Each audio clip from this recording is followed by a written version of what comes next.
Mungu asifiwe. Yesu ashimwe cyane. Ndamukije musange Yesu Kristo umwami wacu. Nize ko muri amahoro, nize ko mukomeye, nize ko mumeze neza, nize ko mukomeje gushimana mu bice bitandukanye by'isi, ko afite amanwa meza, afite ijoro ryiza, afite igitondo. Mwabyutse mute? Mwaramutse mute? Murakomeye. Imana ishimwe kandi Imana ihimbazwe. Umunsi wa none nongeye gutega iteka kugira ngo niwe n'ahantu meze neza mu kabazima, n'ubuntu bw'Imana, ntacyo tuba twatanze, ahubwo navuga ngo ni impano y'Imana, gushaka kw'Imana. Imana ishimwe kandi Imana ihimbazwe iteka ryose.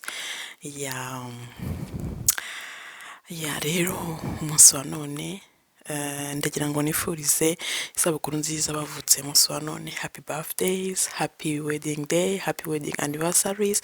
Congratulations mana yanjye, mwe byakunze, mwe byemeye, kandi kwegana ukomeye wowe byanze.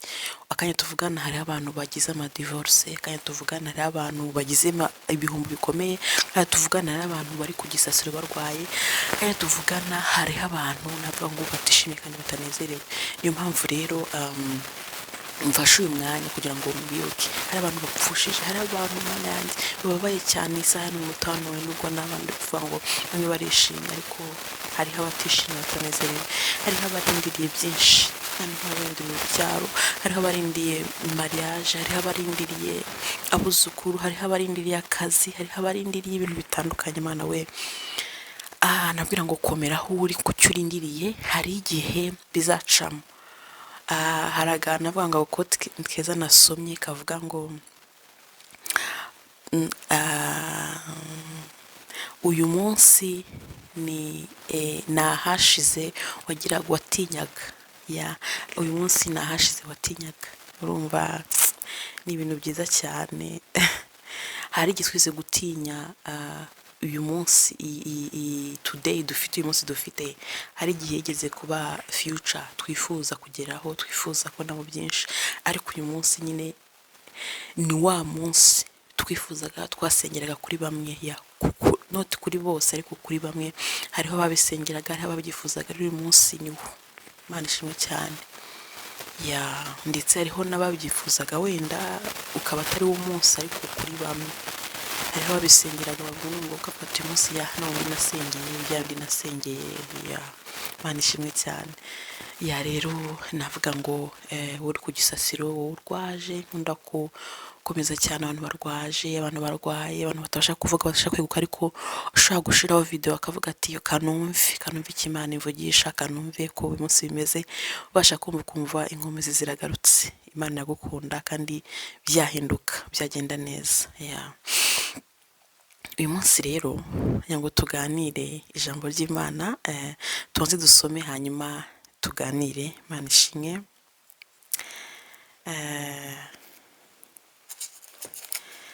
Turasoma muri Danieli ibice ni 3, duhere kuri 24 murongo. Uwo mwanya umwami Nebukadinezari aratangara, ahaguruka n'ingoga, abaza abajyanama be ati harya ntitwajugunye mu muriro abantu 3 baboshywe?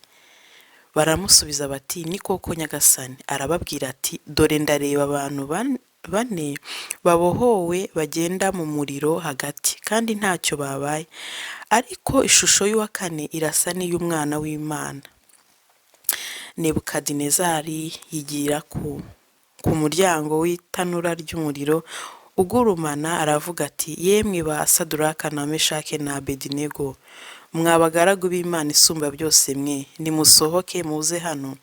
Nuko Saduraka na Meshake na Abedinego baherako bava mu muriro, maze abatware b'intebe n'ibisonga byabo n'abanyamategeko n'abajyanama b'umwami baraterana, bareba abo bagabo, basanga umuriro utashoboye kugira icyo ubatwara, kandi umusatsi wo ku mitwe yabo utababutse, n'imyambaro yabo ntacyo yabaye, habe ngo wakumva umuriro ubanukaho. Imana ishimwe cyane. Titre y'uyu munsi iravuga ngo guhagararana n'ijuru. Guhagararana n'ijuru, aba bagabo bahagaranye n'ijuru, Shadrach, Meshach na Abednego. Iyi story turayizi twese muri Daniel ibice 3. Ngo banze kuramya igishushanyo, niyo nshatse ko duheraho nka reference, ariko turaza kugendana ku bandi bahagaranye n'Imana, bahagaranye n'ijuru. Guhagararana n'ijuru rero harimo ibice byinshi: gutabarwa n'Imana, gushozwa n'umwuka w'Imana, abamarayika b'Imana bakaboneka. Murumva ni inzego nyinshi zigira guteza imanuka zigakora. Imana ishimwe cyane.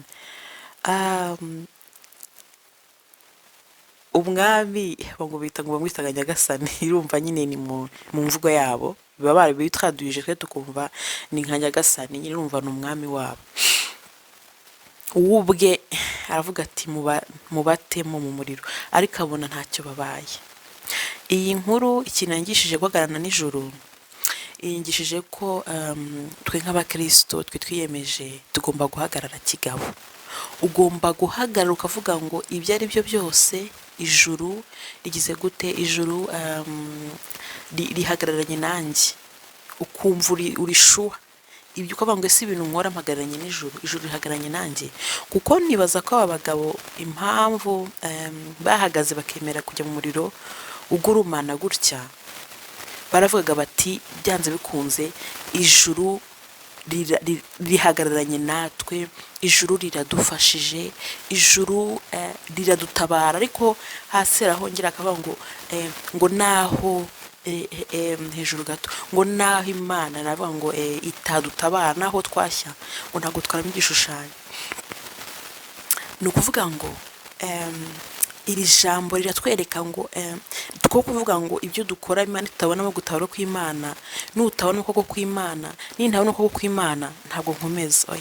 Hagararana n'ijuru, uvuga ngo ibyo nkora uyu munsi ntibyakunda, ijuru ryasa nkaho ritari kunyumva, ijuru ryasa nkaho ricecetse, ariko harimo navuga ngo harimo gutabarwa.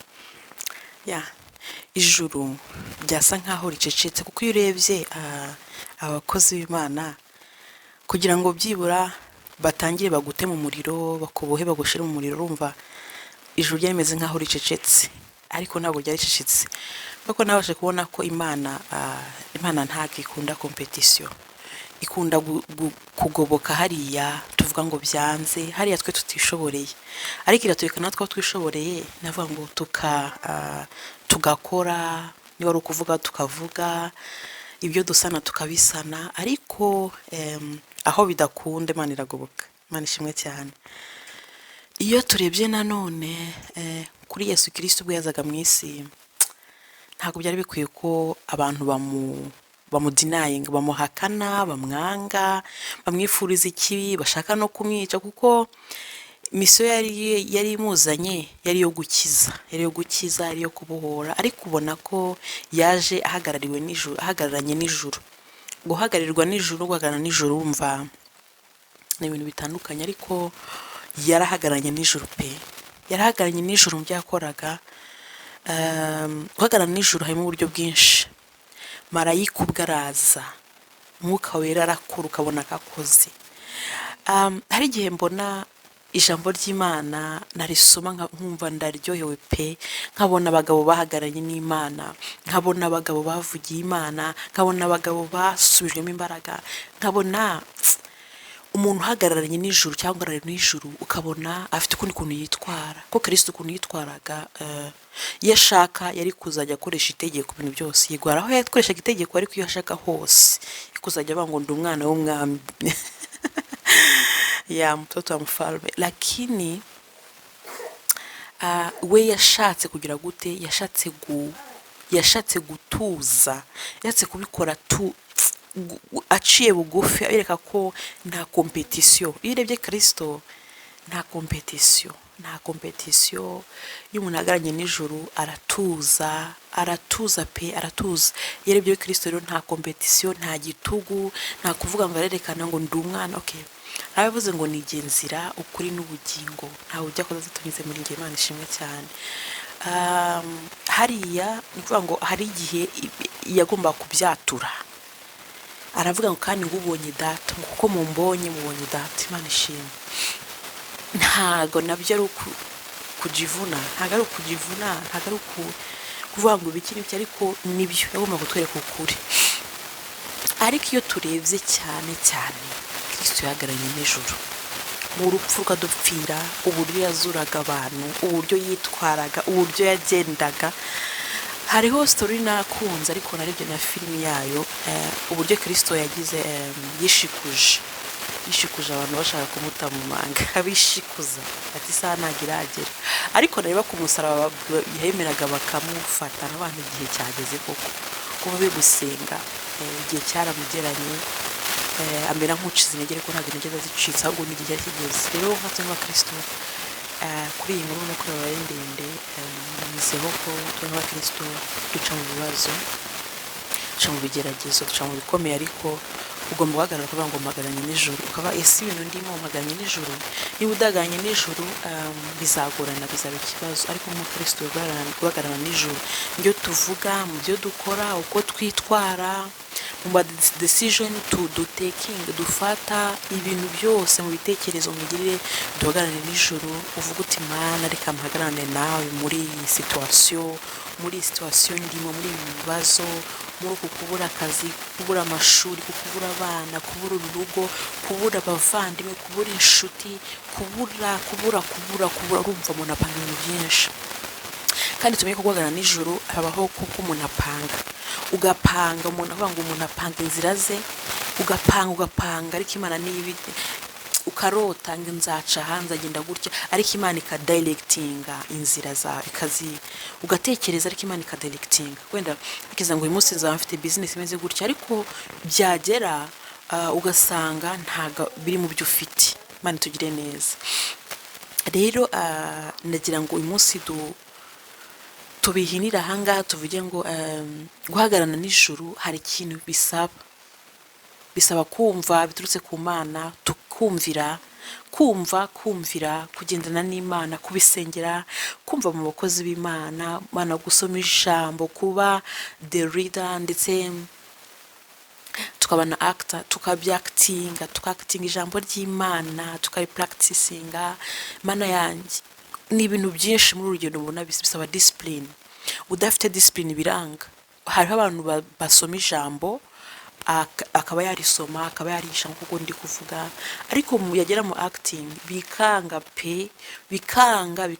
Rero byaba bibabaje ko wenda dusoma ijambo ry'Imana, ariko ugasanga mu buzima busanzwe nta kigenda, nta gicamo. Ahubwo icyo twakora, twareba kuri bano bagabo bagaranye n'Imana, kuva kuri abagabo baganye n'Imana, mitenibuka Stefano bamutera amabuye, noneho ngo ijuru rirakinguka.